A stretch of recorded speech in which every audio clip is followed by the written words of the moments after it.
the friendship is sharing deal. Because I want one of your McNuggets. And I need some of your Quarter Pounder. There's a deal for everyone at McDonald's. Get one favorite like 10-piece chicken McNuggets, a Quarter Pounder, or a Big Mac, and get another for just $1. Price and participation may vary. Valid for item of equal or lesser value.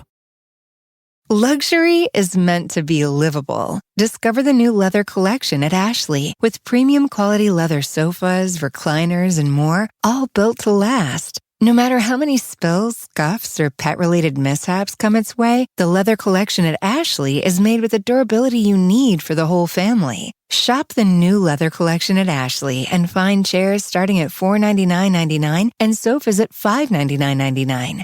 Ashley, for the love of home.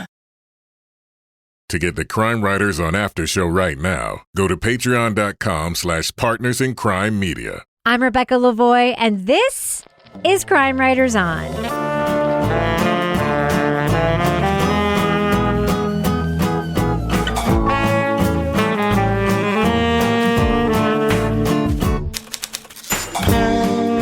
Crime Writers On is the original true crime review podcast that digs into true crime, pop culture, other podcasts. And on this episode, he was a trailblazer and a beloved entertainer. But he was also a serial rapist. How does America square those two things? We'll review the Showtime documentary series, We Need to Talk About Cosby. Joining me to get that done and more is true crime author, TV journalist, and host of the These Are Their Stories podcast, my husband and love of my life, Kevin Flynn. Hello, Kevin. Hello, Rebecca. Also with us is private investigator, certified pet detective, resident cat lady, and author of Dead on Deadline, Lara Bricker. Hello, Lara. Good evening, Rebecca. And finally, our captain of all things cynical, author of the City Trilogy, host of Strange Arrivals, and our Patreon Deep Dive Book Club podcast host, Toby Ball. Hello, Toby. Hey, Rebecca. So, Kevin, it is Monday's show that we are dropping right now. Yep. What is happening on the other show we're dropping this week on Thursday? On Thursday's show, we're going to be talking about Season 4 of Accused, Ooh. The impending execution of Elwood Jones. That is a podcast by our friend and podcaster friend, Amber Hunt. Amber Hunt from the Cincinnati Enquirer and USA Today. Yes. All right. Well, I think that this is a meaty topic we're talking about tonight, so I think we should get to it, shall we? Let's do it. I'm going to drop that first clip right here. The juxtaposition is just bananas. He was someone to believe in and someone to trust. That he wasn't the nice person that everybody thought he was. I look forward to seeing Bill Cosby again in a court of law. For decades, he was an A-list entertainer who projected an image of wholesomeness. But the public was shocked to learn of Bill Cosby's dark double life, one in which the so-called America's dad was drugging and raping women for years. Take this, it'll loosen you up. And the first thing out of my mouth is, well, I don't drink. And he's like, yeah, it's not that much. The seeming resolution to the case has been deeply unsatisfying. What little justice his victims received was dashed when Cosby's conviction was overturned, and a generation of Americans have been slow to come to terms with their own feelings about a person they admired revealed to be a violent sex offender. It feels like we haven't gotten to the root of the discussion. What do we do about everything we knew about Bill Cosby and what we know now? The 4-part Showtime series, We Need to Talk About Cosby, examines all aspects of Cosby's life as a trailblazer and beloved entertainer and as a felon. Kamau Bell provides a platform for some of Cosby's many victims. He also turns the mirror on the Black community and those who grew up watching Cosby to ask why they have conflicted feelings about his legacy. Spoiler alert, we are going to be talking about plot points. So if you want to remain spoiler-free, go to the estimated time code in our show notes to hear our thumbs up or thumbs down reviews. So Toby, this series really starts with Cosby and our childhoods. So can you please talk to me a little bit about the place that Bill Cosby had for you growing up? Because he really was ubiquitous, right? Yeah, I mean, it was funny because I hadn't really thought about it until I was watching this. But when I think back to when I was 3, 4, 5, and I guess a little bit older, it just seemed like he was everywhere. Like he was on Captain Kangaroo, he was on Electric Company, he was on Sesame Street. And then another aspect of it was that at that time, my dad was also going to University of Massachusetts at the education school. He was getting his PhD. I think at the time, Cosby might have been getting his master's because it was quite a few years earlier than when he got his EDD. But anyway, allegedly got his EDD. Yeah, so it just boy, those people really shit on folks that have your father's degree from UMass. No, I think they were making a point between the EDD His dad and has the an actual PhD in PhD. education. Okay. Yes, I think my dad's got a PhD in education. Anyway, it was kind of a funny crack. Sorry, Did people Mr. call him Ball. Dr. Ball? No, not Mr. Ball. Dr. Ball. Yes. No, nobody calls him Dr. Ball. Oh, your dad isn't one of those people who make everyone call him doctor? No. Yeah. The like a little sign that says the doctor is in. Yeah. In our living room. Yeah. So anyway, it's funny because when I was watching this, I realized that I kind of associate him more with like kids humor almost than adult humor. Cause I'm sure I watched a couple Cosby shows, but that wasn't really something I tuned into very often. Oh, my God. Surprise. So I think of him more as being entertainment for children, and then seeing like other stuff that he'd done like in the 60s and 70s, it was pretty interesting. Toby's like, I never drank Coke, so I never saw Titanic, never drank Coke, never saw the Cosby Show. I didn't eat Jell-O, so I had no idea. Never had a pudding. Yeah, it's Jell-O pudding. At Kodak Film, nothing. Yeah. Nothing. Yeah. So Kevin, talk about, because I was thinking about this when I was first watching it, and there are, for me, like multiple audiences for this, right? Yeah. And you felt the same way. Yeah, I mean, I think that there are several constituencies, but the two major ones are, first of all, the black community, which I cannot comment on directly, obviously, and nor should you try. No, and we might as well stay straight up. Look, we're four white people, and we're talking about aspects of this. That is one aspect we cannot really talk about. Well, we can ask questions. We can ask curious questions about it. I mean, crime writers on the audience, as everybody knows, is smart and sophisticated. This is what other podcasters ask us about all the time. So if one is not curious any further about Bill Cosby, then fine, skip to Crime of the Week. We'll talk to you on Thursday. But there are aspects of this, that sort of play within individuals outside, that are not directly affected by Cosby. So one of those constituencies is the black community, because Cosby objectively was a trailblazer in a lot of ways through the 60s and 70s in the entertainment 80s, world. 90s. And the 80s, right? But the constituency that I do belong to, and I think the four of us belong to, is the generation that grew up with Cosby as a person that we imprinted a persona of excellence on. America's Dad, or just, the funny guy from Fat Albert, but also who sort of told, stories and morals and did some teaching and education along with the entertainment. And The Cosby Show. Well, yeah, the Cosby Show, yeah. Even in That's Vermont, where we had no TV, I knew who Bill Cosby was. I'm sorry, you cannot understate how important and excellent the Cosby Show was. Right. The Cosby Show was, listen, I will talk about my feelings about Bill Cosby now and how unwatchable it is for me now. Right. The Cosby Show was the greatest sitcom of all time. For its era, it was. Absolutely. Yeah, I mean, I agree with that. Yeah. And I think those two constituencies, the black community and Generation X, I suppose, that's us who grew up with Cosby. Okay, now as fast as you can, along with me, you say, picture pages, picture pages, picture pages. No, that's not fast enough. Now, come on. Picture pages, picture pages, picture pages, picture pages, faster. Picture pages, picture pages, okay. There are many of us, not all of us, but there are many that are trying to sort of get their head around the betrayal of somebody who preached good, that he was actually very bad, and our own feelings about it, because we imprinted, affection towards this guy because we were led to believe he was wonderful. It's not unlike a lot of other, men that did bad things that we revered before we knew this. Cosby is interesting, though, because he is unique, and I think he is worth the deeper look. Well, I was at first, and Laura, I don't know about you, as a woman, I was at first, and by the way, I trust Kamau Bell. I know who he is. I trust him. He's somebody who's been very outspoken on this issue and many other, not just issues around Bill Cosby and the treatment of women, but also political issues and social justice issues that he's very much outspoken on the right side of. I trust him with this subject, right? So when I started watching this, I was able to sort of live with my discomfort But I had discomfort when I first started watching this in the initial setup of this because it was really just straight telling us the story of Cosby and building him up as a historical figure in history and pop culture, showing us how important and the reasons why we all believed he was great. Mm-hmm. How did you feel about that setup? I mean, objectively, I think it was an important setup, but how did you feel about it when you were watching it, knowing what you know? I'm very just curious about that, Well, it's hard because watching it, I think that what this did really, really well was set up this historical, cultural context of Bill Cosby and went through these old clips and like recollections and people talking about just how his career started and how he rose and how,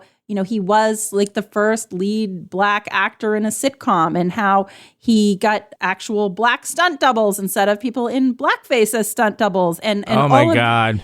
All of these things that he's doing, in the beginning, you're like, oh my gosh, like, because you know how horrific, just having done what we've done with this podcast, other Cosby media that we have reviewed and listened to, you know how horrible the sexual assaults were. But I think what was good about this is you really can't understand how he was able to get away with this for so long if you don't really understand this sort of godlike role that he filled not only in the Black community, but in like pop culture for not just a little time, but for decades. And I think what was also really well done is as they're talking about that and they're setting up that like the way that his career grew and this status he took on and everything, you have people telling the story that are actually victims, but they're not initially like identified as victims. Correct. And so what I thought was really well done about that is that you go through their shoes of how they viewed him and even the way they're talking about him as they're recounting how they met him or how they knew him. It's not traumatic in the beginning, the way they're talking about him. They laugh a little bit sometimes and they're like, oh, this was Bill Cosby and this and that. And then when you have the flip and you find out, oh, they're actually one of the victims, it really, I think, set up this sort of how did this go on as long as it did and why did it go on as long as it did? And then he finally started getting so annoyed and I could just see his face changing, this anger coming over, and he stood up and he came walking towards me and I got panicky and I stood up and then lost my balance and grabbed onto him. And the next thing I knew, I was on my knees in front of the sofa. And I agree. I think some of the sourcing in this is incredible. And the fact that you have victims participating in the legacy story was very effective. It was for me, the only reason that worked. I do have a lot of trouble with the separating the art from the artist conversation. I have a lot of trouble with framing it that way. And I always have. For me, it seems that it's only men who have that conversation. For me, it's like women are like, he's fucking rapist. Like, he's a rape. And you ask the question of in the documentary, they ask all the women that question at the end. The women are like, no, he's a rapist. And all the men are like, well, he's also this. They address that at the very beginning. But the fact that they do that, Laura, and the women who are victims are participating in the historical thing is what makes it safe for me to hear the history and listen to the history. But that happens right at the beginning, Toby, and you sent me a really interesting note about it. That was something that I picked up on too. That very beginning scene with Stephen Colbert and Jerry Seinfeld talking about that art and the artist thing. I had a visceral reaction to that, just like you did. Can you still listen to his comedy? Oh, yeah. I can't listen to it now. No. I just can't. You can't. I can't separate it. You can't separate it? I can't. What did you think about that conversation between Stephen Colbert and Jerry Seinfeld there? It's strange because Jerry Seinfeld seems to think it's weird that Colbert can't separate the two. Like, it's clear that Seinfeld can listen to it and laugh and think it's hilarious and not really worry about what the source is, which makes me think, I mean, feels like the kind of thing that the character Jerry Seinfeld would have done on the Seinfeld show, just be sort of crass and unthinking in that way. So, yeah, I mean, it's a pretty remarkable moment for a late night talk show to have something like that just kind of pop up out of nowhere. It's also weird that it's two white guys, two white comedians, but it does kind of set that theme like from the start. at least to me, it was kind of jarring. And it was especially jarring to see somebody like Jerry Seinfeld, who you think would be confronted with this a lot. You know, that's his profession. Like, he's another one of those guys who's sort of at the pillar of this profession. And he clearly, if he has given it thought, like, has come to a conclusion that I find is pretty indefensible. Well, you know, in that situation, it sort of came up naturally, right? He just sort of asked, like, who's your favorite? And Seinfeld threw out Cosby. So it wasn't like it was just a setup necessarily, like, let's get into Cosby. And so it just sort of very conversationally came up that we got Colbert's reaction. But what's telling about that is that it's very similar to what a lot of people, and it's probably guys, you're probably right, Rebecca, it's probably exclusively men, who are like, okay, how do I balance this? I grew up loving the guy, and even though I know him, and he did so much good, how do I get my head around the fact that he did all this horrible stuff? That's sort of like what this is about. It's not like proving or disproving Cosby's innocence. It's settled, right? That's settled. That's not in dispute. He raped these people, right? But the thesis of the entire thing is we need to find a way to talk about this and settle this. And why is that important? Because if we as Americans can't get our head around somebody being accused of 60 rapes, or it takes 60 rapes for us to kind of get our head around the idea that this guy is a bad guy, how does that benefit the one victim? The first victim to come forward? No, I got to wait for 20 more people, maybe 40 more people. I think it certainly talks about how we view victims and how we view the perpetrators, and how can both things live together? And if not, who ends up being hurt by that? They're re-victimized in that way. Want the same expert advice you get from the pros in the store while shopping online at DiscountTire.com? Meet Treadwell, your personal online tire guide that matches you with the perfect tire for your vehicle. Get your best match in 1 minute or less with Treadwell by Discount Tire. The friendship is sharing deal. Because I want one of your McNuggets. And I need some of your Quarter Pounder. There's a deal for everyone at McDonald's. Get one favorite like 10-piece chicken McNuggets, a Quarter Pounder, or a Big Mac, and get another for just $1. Price and participation may vary. Valid for item of equal or lesser value. Luxury is meant to be livable. Discover the new leather collection at Ashley with premium quality leather sofas, recliners, and more, all built to last. No matter how many spills, scuffs, or pet-related mishaps come its way, the leather collection at Ashley is made with the durability you need for the whole family. Shop the new leather collection at Ashley and find chairs starting at $499.99 and sofas at $599.99. Ashley, for the love of home. Guys, before we continue with this laugh-a-minute episode, can we do a little business? Oh, of course. Let's do it. Let's play some business section music. All right, I'm going to drop that now. So right now on the Crime Writers on After show, we're all getting together and we're talking about something in the zeitgeist. We are. What are we talking about, Kevin? The return of Law and Order. Iconic. The mothership is back on NBC, and it's a good time to sort of talk about cop shows. Yeah. And if everybody has a favorite cop show, or maybe you've sort of fallen out of love with those kinds of shows because of propaganda or changes in the justice system, the way you see things, are you able to sort of see it for what it is, but also enjoy the entertainment Separate value? that art from the artist? Is that what you're saying? Separate that art from the artist. So, Kevin, you actually gave an interview to the Washington Post. I did. About the return of Law and Order. We're going to talk about the return. I think it's in today's edition. Maybe it's in Tuesdays. I don't know. They didn't edit you out. So the return of Law and Order, why it matters, if it matters, does it not matter, and if it matters and we love it, why do we give that one show an exception? That's what we're going to be talking about, right? Yeah.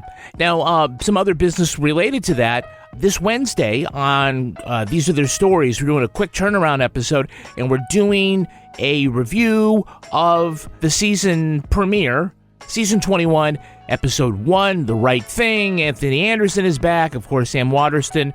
New characters. So we wanted to get that out right away. Yeah, we're turning it around. Or you are. I mean, I'm going to be on it, but I'm not doing the editing. So congratulations. I got so much to do the next couple of weeks. Also on Patreon, the latest episode of Married with Podcast is out. We talk about a lot of things, but one listener wanted some advice on sending nudes. She did. I said, contact Laura Bricker. Yeah, she'll know what to do. She knows exactly what to do. Look at Laura's face. No, we didn't say that. I said use like Signal or WhatsApp. People were like, no, don't do that. We didn't know what to say. We had no good advice for that. But there were other questions for which we did have good advice. I was thumbs up on nudes, by the way. You were not. Is that it for the business section, Kevin? Yeah, thus ends the business section. So people need to go to our Patreon and sign up how? Oh, yeah. Well, I You wish got, like, I wish I something. had said it in the very start of the episode. Patreon.com/Partners in Crime Media. You get all that content there. Now, thus ends the business section. I'm going to fade that music out right now. All right. So, Laura, this documentary really does give victims their time, right? To tell their stories. Yeah, absolutely. And I think, so this documentary, there's definitely, as you know, they're telling the story of Cosby. There's a lot of back and forth. There's kind of some jumping around past and present. But when we realize that these people that have been talking about the legacy of Cosby are victims, they are given a open platform to talk, and they are allowed to go sort of uninterrupted and to tell their entire story. And I felt like that was really powerful in the way that it was done. Anyway, this happened, after he was convicted. And so the court process has sort of played out. But at the same time, this was a different sort of way for these women to be able to talk about everything that happened. But what I liked about it was that when it got time for them to talk, they were just given the floor. And I thought that was just good for them and good for the filmmakers who let them do that. It really slowed everything down, too, right? Because the rest of it's sort of back and forth, and it's a good, it's a spirited conversation or discussion about something, and then you come to that, and it is, it's not 15-second sound bites anymore. Yeah, I agree with you, Laura. Yeah, and the testimony is not, refutable, right? Because all the stories are so similar. Kevin, what did you think about just, we've heard this before, and we've seen it before, but the sort of inner cuts between their stories and things he has said publicly, and things that are a part of his comedy. And then even the way that he positioned himself on the Cosby Show, it's like all the professions he could have chose. He chose to be a gynecologist. He chose, he's made all these choices in his career to basically put being in control of women on display. Yeah, it's a nit to pick here, but I think that originally they wanted the Huxtables to be working class. They wanted him to be a janitor and stuff, and they said, no, how about you demonstrate some black excellence and have a more successful career. I think they went to OB because that was part of the same comedy routine that came. I mean, he could have been a dentist, but that whole the whole family thing that was all birthed by that concert film himself. He could have been a dentist, Kevin, but he was a doctor who looked at women's vaginas all day long. Sure, yeah. He could have been. Yeah. He absolutely could have been, and I completely forgot what the question was. Yeah, I mean, the whole idea that he kept infusing his comedy and his public statements with basically clues about his feelings about women and the way he treated women, jokes about pills, jokes about Spanish fly, his whole that's. I mean, it's one thing to say there are red flags, there are little clues here and there. The Woody Allen thing is another example of this, right? Yeah. Putting 15-year-old women in his movies that he's sitting in bed with, having conversations with. It's shocking, right? Right. But Cosby did the same shit. Yeah. I mean, it is troubling. Yeah. So, Toby, I want to talk a little bit about this turn that Cosby made, because early in his career, there's this really, it's hard to discount and talk and say that it's not important. This dive he made into education and the civil rights stuff that he did and this incredible special he made that I'm really glad they showed the clips from about education, and it won a bunch of Emmys and stuff and Peabody or something, and that it was an important facet of his life. And then he made this turn where it became a performative part of his life, and then it became kind of a part of his life where he was kind of weaponizing it against his own community. And this was something I remember it happening in real time. I remember people talking about it in real time as it happened. I remember the Oprah appearance. I remember the thing that he did to Wanda Sykes. I remember him talking about the hiking up the pants and how shitty that was. Can you just talk a little bit about how that came across in the film? Because when he was doing that in real time, we weren't talking about the rape allegations at that same time, right? Right. It was like, why is he turned into such a dick? Right. Exactly. There's this interesting arc, I guess, where, I think this is what you're talking about. It goes back to when he was doing all the children's stuff. Are there other comedians who've gotten so interested in education? I'm going to kind of throw my hat into the education ring. I'm going to spend a lot of my star capital, celebrity capital on education. So it's the beginning, while he was doing all these other horrible things, it was sort of pointed in this one direction, right? And then as he gets a little bit older, he becomes Dr. Cosby, Dr. C. And as he gets older, he becomes more of kind of a scold and sort of trying to, quote unquote, like hold people to some kind of high standard or whatever. And I think somebody makes the point that it's sort of similar to other, African-American men of his generation, like that is sort of like this sort of cultural / generational thing that he's kind of voicing. But it's kind of funny that the younger comics get pretty offended by it. Well, I'll tell you what I remember as growing up. I remember white people being really fucking happy about it. I remember white people being like, see, because it underscored a lot of their racist feelings about black people. Because they were like, well, Cosby thinks it too. Like, that's what I remember growing up when he was a scold. Because he was talking about like single moms. He was talking about irresponsible dads. He was Pulling talking up your pants. The way young people dress, the way young people talk, speak English. And that was the same time the rise of that stupid fucking word Ebonics came up. Like, that was Bill Cosby. It did so much damage. And I remember like white people, like people my parents' age, being like, see, this black guy that all the black people respect, and that's a star on television, he feels the same way we feel. It did so much damage, like culturally. And that's what I remember about it. And I remember being like, Dr. Huxtable, what the fuck are you doing? Like, I don't know. I remember in the time being kind of horrified about it. His interest in education, I don't think sprouts from sort of the same bad place that his predatory stuff comes from. But what that ended up doing is, and I think, Rebecca, you said this as we're sitting on the couch, it was almost as if he was grooming America. Yes. Right? When someone who's a predator grooms like the victim and maybe the victim's parents, whether it was intentional or not, he ended up building up enough social capital, trust capital, that you're like, oh, well, he couldn't possibly be. Like if you said, go out and find, the 10 most wicked sexual predators in Hollywood, Bill Cosby wouldn't be on your list. Think about it. He groomed kids with Fat Albert. He groomed the black community with all the stuff that he did. He groomed white, like people with Cosby Show and all this shit. Yeah. He groomed everybody at various stages of his career. At some point, all of us were groomed by him, right? Yeah, and even sort of his known character flaws ended up helping him. He was known as a philanderer, so when people saw women on set, they didn't say, oh yeah, there goes a rape victim. They don't know. They just kind of assumed that was a groupie or something. Some of them were, but they can't say for certain that none of those people were lured there. We heard those stories. But there was like lines of models outside his door, and it's like the only time his door was closed was when he was meeting with them. That whole thing about what was going on the Cosby set, some people were like, yeah, there's some combination of, yeah, looking back, that was messed up, or at the time that seemed messed up. And then the one guy who's like the writer and producer was like, I didn't realize that was going on.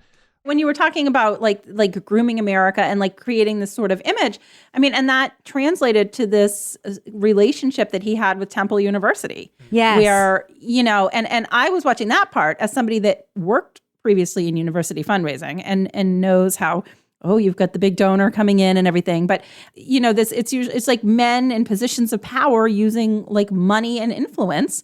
And usually when we hear about this, it's white men.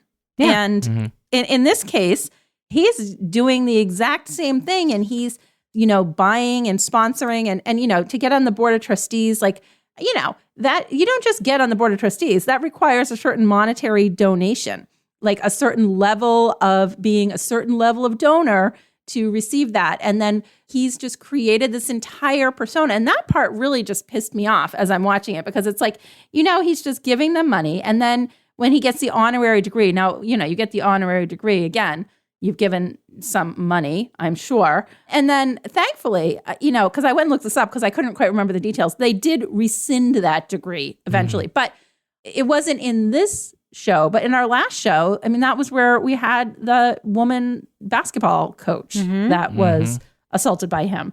And so it's just, again, this overarching theme of using the money and the power and the influence and the bullying and everything to cover up, or not even cover up, just prevent anybody questioning what you're doing. Because how would somebody question him? And what was so interesting about his relationship with the colleges is that some colleges, the colleges especially where there were going to be victims, he was just giving, and other colleges he would have on a string. It was fucking fascinating. We have to talk about Hannibal Buress, right? Yeah, sure. Because Hannibal Buress is the black male comedian who pushed the stone down the hill that finally got people really talking and gave validity to victim stories that had been circulating for years and years and years. I had heard for years about stories about Bill Cosby being a rapist. Stories had come up in the news. They'd be squashed. There'd been accusations. They'd be squashed. Hannibal Buress, a comedian that I had known about for a while and really liked, did this routine where he made jokes about it. I can talk down to you because I had a successful sitcom. Yeah, it was great women, Bill Cosby, so kind of brings it down a couple notches. I don't curse on stage, but yeah, you're a rapist, so... The documentary makes a point, and that, you know, I don't, as you mentioned, Kevin, we're 4 white people. We can't get too far into it. That there is a thing around, the black community wants to protect black men, right? Because, like, they're sort of a precious commodity, and we don't want to, like, put them down if you're a member of the black community. Hannibal Buress is in a position where he can actually do it. He can actually call someone out for doing bad deeds because he is also a black man. Like, it's not dissimilar to, Kevin, as a white man, you can be an ally and call out a white man for doing bad things in a way that, like, a white woman cannot, right? You have more power. Yeah. Hannibal Buress does this routine, and he makes these jokes, and someone captures it on video. It is the weirdest of things that this is kind of the beginning of the end. I don't think it's that weird, actually. Well, you're right that sometimes it does take someone Take from someone that community like to do that. Take right. someone like the perpetrator to call out the perpetrator. It's actually a known pattern. But listen to Hannibal Buress's actual stand-up routine. There really aren't, like, terribly cutting remarks. It wasn't a rant on him. So just it look was it sort up. of Just Google it. Look it up. You know, you pull up your own pants, Bill Cosby, whatever the hell it was. But the thing was that these were statements by somebody too young to be influenced by Cosby's heyday to an audience ready to redress this issue. And so in that way, you know, it was just sort of serendipitous that it kind of came together like this. I don't think he was too young. Even Hannibal Buress says, I didn't go out there like trying to take down Cosby, but you know, he's just kind of spitting stuff back at, like, Cosby's hypocrisy, and you're right, and ended up pushing a boulder down the hill. I don't think he was too young. I just think he had little at stake, because I don't think he thinks Cosby is as important as we think he is. You know what I mean? I think he was influenced by him. Isn't that what I just said? Yeah, but I don't think he's not influenced by him. I just think that media has changed. Yeah. You know what I mean? So, Toby, what did you think about that Hannibal Buress footage and the fact that he was the one who was able to start this series of events that ended up with ultimately, really, I mean, he's the thing that ended up with Cosby ultimately being held to account and all his victims being able to come forward. You know, I think the tape is, and I'm sure, like, if anybody, like, did media studies, they'll probably just roll their eyes. But the tape, to me, like, just the fact that it's sort of this grainy tape and the audio doesn't sound so good. I mean, it seems like it's like almost like an evidence tape, right? It's not like he's on some HBO special. Like, I've got the stage now and I'm going to, like, make my point. It's more this sort of random night where he's on stage and he starts going off on this stuff. And it just kind of feels like, I mean, to me, it just is like, oh, wow, check that out. It's like evidence. And so I don't know if that played a part in it. I mean, it's not like super incendiary, like you were saying. Yeah. I mean, he's just basically saying, you know, again and again, okay, Bill Cosby, but you raped somebody, so. And it wasn't televised. Like, literally someone just got it on their cell phone. It's not really a memorable zinger, but it was the thing, yeah. Yeah, but I do, like, a lot of this stuff, like the Bill Cosby becoming a scold and stuff, like, I was kind of vaguely aware of that was going on. I'd see him like, what the fuck? Like, what happened to him? But then this thing, like, definitely, it was like all over the place. It was like Hannibal Buress, like calls out Cosby and all this stuff. I mean, that definitely like penetrated my sort of cultural obliviousness. And, it's like, whoa, what the hell is this about? And millions of other people, apparently. Yeah. The other thing that I'm going to switch 180 here, that I thought they did in this that was really effective was when they were talking to different people about Cosby. And we're back to the art versus the crime aspect of Cosby. And they would actually play clips of some of his really well-known comedy routines or really well-known sections of The Cosby Show. And we would see people's reactions as they were watching that. And it was interesting to see some people were like still, even despite everything that we know now, laughing. Yeah. One of the main things I think about when I see that clip is just there are a million reasons we don't want what we know to be true about Bill Cosby to be true. And I think that clip highlights so many of them. And then some were watching and they're like, oh, yeah.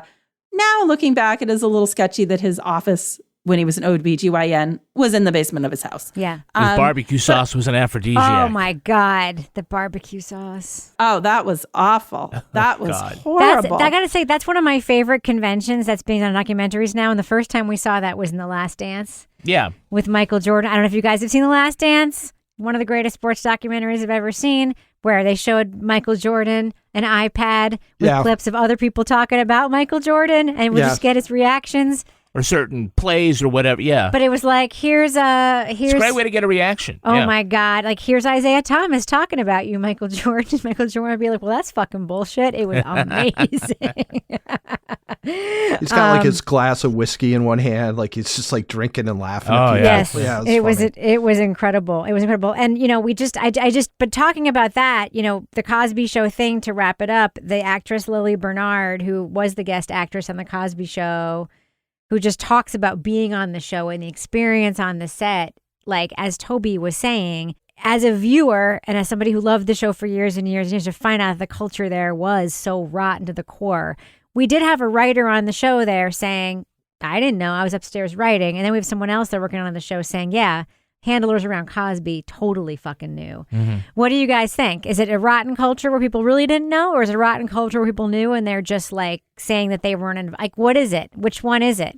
What do we think? How could they not know? But I also go back to, how could they not know? But at this time, there wasn't the level of awareness that we have now. So people knew and they turned a blind eye. He's a celebrity. He's an actor. He's like really, really well respected. So, I feel like this wouldn't fly now. But when this started, it was the 70s and things were pretty different back then in terms of people's awareness of what they should or shouldn't do when something like this was happening in front of them. Yeah. It kind of reminds me of that quote about like how you won't believe something that will affect your ability to make a living or whatever. They said about climate change, about cigarettes and stuff. And it seems like sort of the similar thing where it's all these people who you're on Bill Cosby's show and you see this stuff happening and you probably don't feel super empowered to speak up about it because you don't think much is going to happen except to you, and it won't be good. Yeah, I mean, you can't say with 100% certainty what everybody on that set knew between the grips and the producers and the writers. That writer said he was upstairs and so that he didn't sort of socialize a lot down on the other floor, on the studio floor. The thing is, there are a few people there that was their first job, working in the entertainment industry. So they had been groomed to the idea of the casting couch. A lot of them probably presumed these were consensual relationships that this dog was having. And that, blinded them to the idea that he could be slipping them stupefying drugs in order to rape them. Because again, even today, it's kind of like it blows the mind that a Bill Cosby would do that, right? So, I mean, I would imagine if you worked with him and you were up close to him, the level of reverence was probably off the charts. But not only did he groom America, he ended up, intentionally or not, grooming the cast and crew to his actions. It was very interesting when this all happened to see what different members of the cast said publicly at the time. Some were still very much on his side. Others completely silent, which tells me they were not. Well, some people also get all their royalties from the Cosby Show, so they have a vested interest in getting that back on the air. Yeah. Want the same expert advice you get from the pros in the store while shopping online at discounttire.com? Meet Treadwell, your personal online tire guide that matches you with the perfect tire for your vehicle. Get your best match in 1 minute or less with Treadwell by Discount Tire. The friendship is sharing deal. Because I want one of your McNuggets. And I need some of your Quarter Pounder. There's a deal for everyone at McDonald's. Get one favorite like 10-piece chicken McNuggets, a Quarter Pounder, or a Big Mac and get another for just $1. Price and participation may vary. Valid for item of equal or lesser value. Luxury is meant to be livable. Discover the new leather collection at Ashley with premium quality leather sofas, recliners, and more, all built to last. No matter how many spills, scuffs, or pet-related mishaps come its way, the leather collection at Ashley is made with the durability you need for the whole family. Shop the new leather collection at Ashley and find chairs starting at $499.99 and sofas at $599.99. Ashley, for the love of home. All right, well, let's do what we do. Let's let our listeners know, should they check out We Need to Talk About Cosby. It is a 4-part Showtime series, and it is a documentary. Laura Bricker, what do you think? Thumbs up or thumbs down for We Need to Talk About Cosby? This is a thumbs up for me. This was, I think, really well done. It had input from a lot of people that were victimized by him, as well as people that knew him through the industry. And I just think that we've reviewed other cases where we have somebody that was, celebrity that ended up in a sex abuse scandal. But in this case, I just feel like Bill Cosby is on sort of a different level in terms of his role in the society and just level of fame in terms of like everybody knew him. And I hate to use this again because we've used it before, but like he was America's dad. And I just feel like this documentary not only talked about the case, but it really did bring perspective to his rise to prominence in his acting career and how that played into this whole case and all these cases actually finally coming to light. So I just thought it was really well done. It was definitely rage-inducing. There were points where I was like, I want to like fucking choke that person, but I'm not going to. But I just think it was really well done. And I think that it takes something that is an issue that is pretty sensitive. Like, how can you talk about somebody that has done something so horrible and also talk about good things that they have done in the past? And I think that this did that really well. Toby Ball. Yeah, I mean, I think I basically agree with Laura. I thought it was pretty inventive, like in its structure. It has great people talking. I think the judgment's been levied on Cosby for the most part by most people.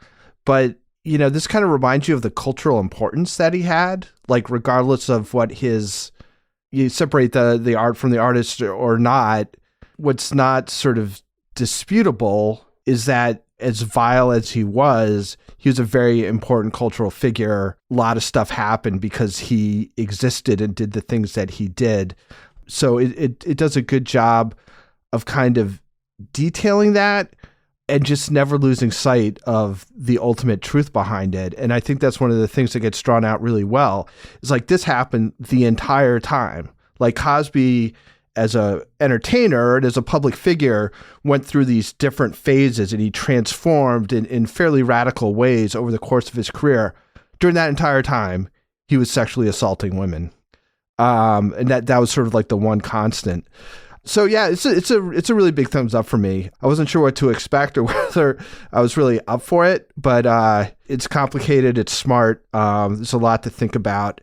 It doesn't look away from stuff, I think. I mean, I think it's a pretty forthright look at the subject. Kevin Flynn. Thumbs up. Kamau Bell's title is the thesis of his documentary. We need to talk about Cosby. In other words, why isn't this easier to just settle this, write this off, and put it in its place? We've had documentaries about Woody Allen recently and Michael Jackson, and those guys were never convicted. So there's like, I hate to say using this term, but plausible deniability for people who want to deny it. Cosby was convicted. His conviction might have been overturned on a constitutional call. Technicality. That's not in dispute anymore. He raped not 1, not 10, but 60 women at least that we know about. This documentary shares more with O.J. Made in America. Remember that one? That was several hours, but it also presented O.J., first of all, sort of reminding us he was this great athlete and not downplaying that. Cosby was a sui generis figure in American culture. They don't deny that because it also plays a role into why he was able to get away with things. This is mostly about us, though. This is about whether you're a member of the black community, and we heard from a lot of people in that community explain what he meant to them and how this affected them. Or if you're like us, folks kids who grew up on Cosby, why is this harder for us to just accept? Why are we troubled by the idea that this was somebody that told us to do good and we can't get over the fact that he did bad? I think Kamau Bell put it best when he said, it's not necessarily separate the art from the artist. It's more like separate the better angels of his message, which was to be good and live a good life, from the criminal that he was. Basically, remember the lessons that he told, even though he dramatically failed. Keep that good. Be comfortable getting rid of the rest. Cosby is an interesting figure, and I thought this was well done. So I did not want to watch this, right? I heard the title, we need to talk about Cosby. I'm like, no, we fucking don't, right? We don't need to talk about Cosby. We don't need to talk about Harvey Weinstein. We don't need to talk about Matt Lauer. We don't need to talk about Woody Allen. Fuck all these guys. We don't need to talk about any of them ever again. That was my gut reaction. I did not want to watch this. I am so fucking tired of conversations about like wringing our hands over, whoa, but this person's important, even though they raped a bunch of people. Okay, I was dreading it.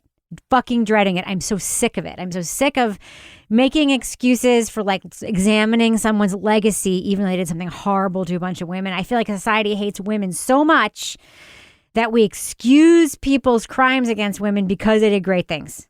That being said, this doesn't do any of that. It's really fucking good because it does examine Cosby's legacy. And I was very afraid when we started watching it because I'm like, oh, fuck, it's doing that.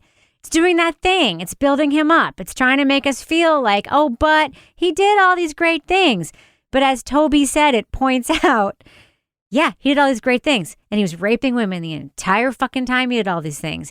And it points out he did all these great things. And he was grooming America to trust him while he was doing these things. Sure, he made a lot of strides for people while he was doing these things. And those were good outcomes.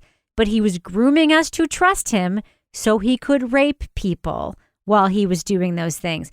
It does not pull the punches that I was terrified it would pull. So while I will say this is not my invitation for someone to make a we need to talk about Matt Lauer fucking documentary, do not do it. This one was great. And I really, really enjoyed watching it. It was beautifully done. I appreciated a lot about it and I learned a lot. And even though I dreaded it, I was really glad I ended up watching it. So big thumbs up for me in a way that I'm surprised I'm feeling about it and glad for we need to talk about Cosby. Now it's time for my favorite part of the podcast, a little something I like to call the crime of the week. Hundreds of people in Zurich lined up for a chance to spend 4 days in a new prison, part of a plan to test the facility before it opened to inmates. About 300 people volunteered to be placed in cells, yelled at by guards, marched to the mess hall, and to do all the fun things you can do in a prison. The fake inmates were given a, quote, safe word so they can, quote, escape if the experience was too intense.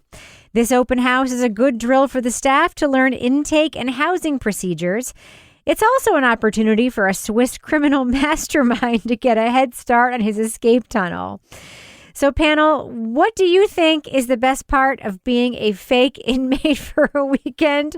Laura Bricker, what do you think? Well, you might get a bologna sandwich. I'm just saying. Tell me about what do you think is the best part of being a fake inmate for the weekend? The sweet threads. Kevin Flynn, what do you think is the best part of being an inmate for the weekend? temporary prison tattoos. Oh my God, guys, the best part of being a fake inmate for the weekend is getting the fuck away from your family. No. Being an inmate for the weekend. I thought the best part of being a fake inmate is going home. No, for God's sakes, it's getting some goddamn time alone. It's the Conjugal only thing visits, man. It's all about the conjugal visits. Strip searches. The only thing I ever want I have to tell you, just quickly, they actually, when the new Stratford County Jail opened back in like the mid 2000s, early 2000s, I went in for one of these things and they had a similar thing here. I didn't stay overnight, but I did lay on one of the mattresses. All right. Ah, well, good. now you know. And the best part was getting away from your damn family. Did you get like lice or anything? No, they were brand new. Nobody else had been in nice. there, but they were very thin. I remember thinking, God, these mattresses are so thin. Yeah, and that's what made you a criminal justice reform advocate. All right, Laura Bricker, if folks want to reach out to you on Twitter and ask you more about the time you did not spend the night in the Stratford County Jail, how can they find you on Twitter? They can find me at Laura Bricker. And Toby Ball, folks want to reach out to you and ask you about your memories of all the episodes of The Cosby Show that you watched. How can they find you on Twitter? They can find me at TobyBallNH. But another thing they could do while they were there is, if I can just have the floor for just a second, I am actually going to be in London briefly in March. And so I was going to see if people who are in London have any interest in like meeting up and grabbing a beer on Sunday, March 13th. You want to do that? You know why? I want to do that. Yeah. Folks in London will pay for your drinks, and they are fun as hell. We had a great time in London We did a great with our meetup in listeners London. there. Yeah, Yep. there's All a right. bunch that'll come out. Yeah. So either hit me up on social media, or I guess if you're not on social media and you're hearing this, you can probably just send an email to Crime Writers On and just put like London in the Do it in the Facebook group, too. or the Facebook group or whatever. Just Yeah. they'll forward it on to me. Anyway, it'd be nice if we could get like a small critical mass or a huge critical mass. They should go to that place we went, that detective. Evans and Peel. Evans Yeah, we'll and tell Peel. y'all. We'll tell y'all It's about that amazing. place. Yeah, You'll yeah. love it. You'll love it. All right, Kevin Flynn, if folks want to reach out to you on Twitter and remind you how drunk we got at our meetup in London, how can they find you there? I'm at www.twitter.com/Kevin P. Flynn. And if you want to follow me on Twitter or Instagram, you can find me at Reb Lavoie.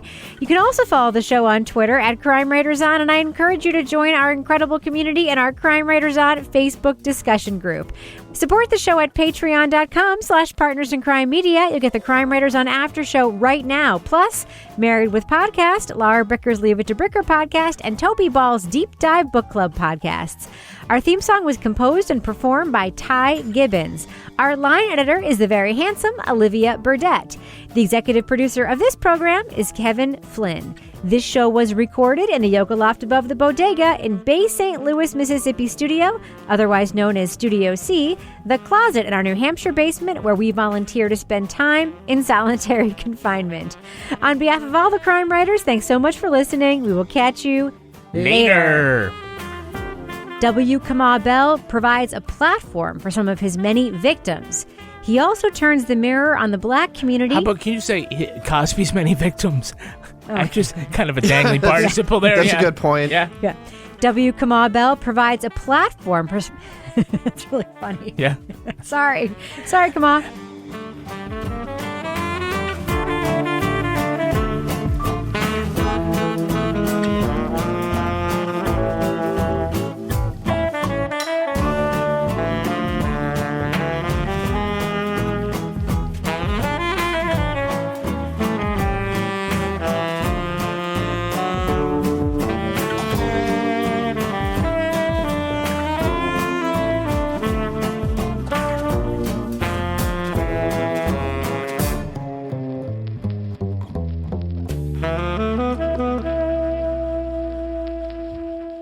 Partners in Crime Media. Luxury is meant to be livable. Discover the new leather collection at Ashley with premium quality leather sofas, recliners, and more, all built to last. No matter how many spills, scuffs, or pet-related mishaps come its way, the leather collection at Ashley is made with the durability you need for the whole family. Shop the new leather collection at Ashley and find chairs starting at $499.99 and sofas at $599.99. Ashley, for the love of home.